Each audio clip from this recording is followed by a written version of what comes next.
Good afternoon, Latvia. I'm very happy to be here with you. And on behalf of ESA Director General, Joseph Aschbacher, I would like to welcome you all to the ESA Days. And thank you, Mr. State Secretary, for hosting us here. It's a great honor and a pleasure. I had the privilege to be the person who conducted the negotiation with Latvia for the association, together with Kaspers, and it was a great moment. It's not so common to have associate members. It was reinitiated very recently, so it's quite impressive that Latvia did it and did it so quickly. So again, it's a great achievement. Maybe I can say a few things about ESA in general, since it's the first ESA Days here. So space cooperation is really in the DNA of ESA since its beginning, because ESA was founded in the mid-70s, but out of ESRO and ELDO, two organizations born in the 60s, right after NASA, and right after the first flight of Gagarin. So Europe already was not late in embarking in space activities, and ESA today is not any longer a junior partner for all the big space nations. ESA today, it's 22 member states, is 3 associate members, and soon we will have Slovakia as well with us. So it's a big family. It's really making space for everyone. Of course, we have some space nations within ESA that have been here for the past 50 years almost doing space, and we have new members, but there's place for everyone, and plus there's a lot to gain from some countries that have a niche approach to innovation that is very, very interesting for ESA. So what's coming now? What is ahead of us in terms of project? So you may have heard about the Space Summit that was held in February this year. And at the Space Summit, they decided all together to accelerate the use of space. Because even with the pandemic episode, with the COVID, we discovered that we even more need space, because for the digital transformation, for example, it's fundamental. So to connect people who were at home, we needed even more space. We also needed more space application to measure the impact of this pandemic on the world, and the impact also of the, economic activities during this period. So we decided, as I said, to accelerate the use of space in terms of application, of course, but also in terms of the use we can make of it for the citizens. And also we decided also to carry on inspiring people with space, that is through exploration, but also through science. You know also that we have astronaut selection, but I guess Paul will talk about it later. I think it was a great inspiration for Latvian citizens, this selection. Now, what we call Agenda 2025, it's basically the agenda of the new Director General, Joseph Aschbacher, who decided to wake up ESA a bit and to adapt it to its new environment. So there was 5 priorities. That is strengthening the relation with the European Union, because most of the members of ESA are members of the European Union. It was also boosting green and digital commercialization, and commercialization is a key word in the agenda, and it's the most, innovative part of the agenda. We also intend to develop space for safety and security in space and from space. We want to address critical program challenges, and believe me, after what happened very close to your country, we have a lot of challenges to address. because we had to discontinue for the first time in our history some cooperation. This is really the first time, so we have to adapt to this.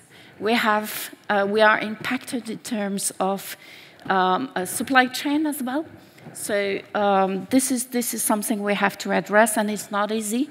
It will a bit impact the ministerial meeting in terms of money, for example, because if we want to keep our independent access to space, we have to accelerate the delivery of Ariane 6, and this means putting some money on the table.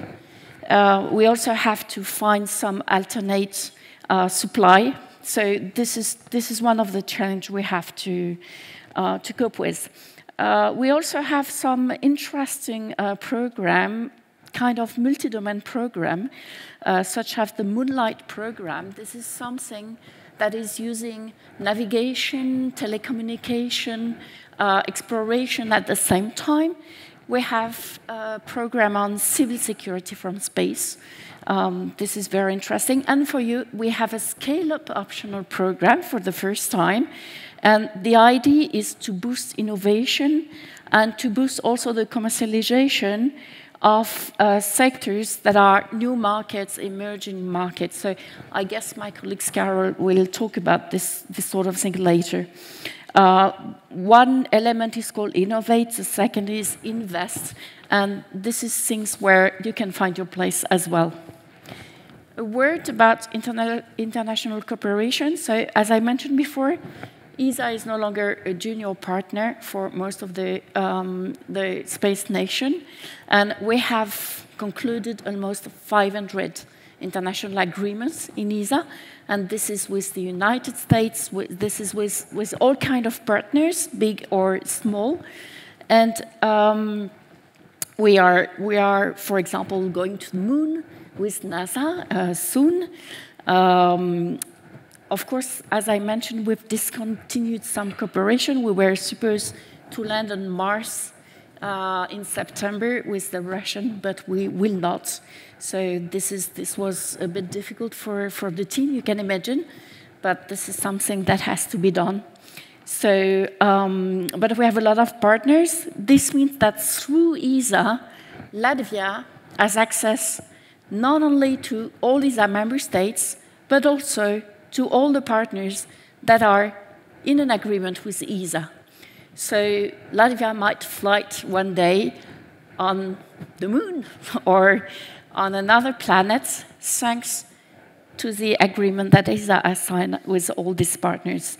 ESA is a way to cooperate, but you also might have bilateral cooperation with other space nations without passing through ESA. This is something that we accommodate. We articulate the bilateral cooperation, the multilateral cooperation, the regional cooperation. We are trying to articulate all this. It's not always easy, but it's something very important.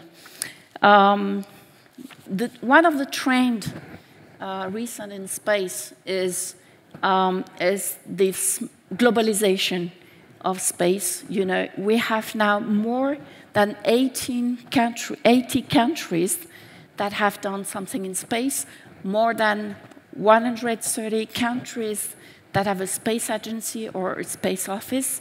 Even Latvia has a space office now, which is very good, and congratulations for that. So this is basically what I can say quickly, but I'm available to respond to your question, and my colleagues from ESA will develop on the various activities. Thank you very much. Maybe we can sit.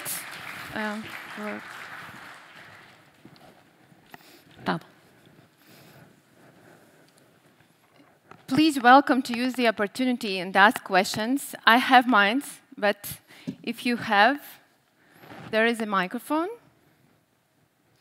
Okay, I will start with my questions. Then the first one, maybe you can a bit explain us, because you are a historian, space historian, how space is different from how it was during the 60s till now. Okay, so I would not say that space is less competitive than before. It was, it was a space race at the beginning in the Cold War. It is still a race in a way. The people racing are not exactly the same today, because China has made an incredible progress in terms of space. So now they are intended to become the first space nation by the middle of the century for their anniversary. So today it's more a competition between China and United States that is profiling itself. It's also different in terms of participating. There's much more nation participating in this. It's much more democratic, let's say. And also there's an enormous now involvement of private actors, which was not the case at the very beginning, and it's quite a recent development, like SpaceX and others. And we also have a lot of emerging nations in the game. And it's not less strategic, because it's still very strategic, but how to say, there's a lot of peaceful use and civil use and use for the citizen, for the day life. When you get up and when you're going to bed, you have used so many satellites, more than 40 every day. So, it's part of your everyday life. That was not the case in the past. Thank you. There are questions from the audience. I cannot see, but I have... Yes, Nathalie, hi. Yeah. So maybe you could give an insight. How do you see, what is the difference between ESA and NASA? The budget. First, no, the budget of NASA for this year is 24 billions, and the budget of ESA is over 7 million. So this is quite a difference in budgets, but I hope member states will contribute more in the future. NASA is also operating in a different way. Now it's using a lot of private companies, that they are funding, of course, for the development. So they have engaged in different processes. And plus, we have a different way to do things. For example, we are not, how to say, for example, SpaceX is selling launchers to the state for, let's say, a certain price, so that the commercial part is more competitive, I would say. In Europe, we are doing the contrary. We are trying to save the state money. And of course, this is difficult because the support to the commercial part is less important. But this is something that might be changing. As I said in the agenda of the Director General, we want to put more commercialization. We want to support. Of course, we have to follow the rules of the European Union as well.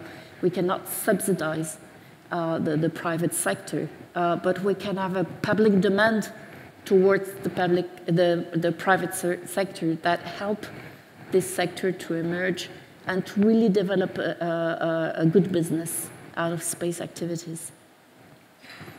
Thank you very much, Nathalie. I have more questions, but we have to stick on time, so... Okay. Thank you very much, and you can meet Nathalie during the networking, I hope. Okay.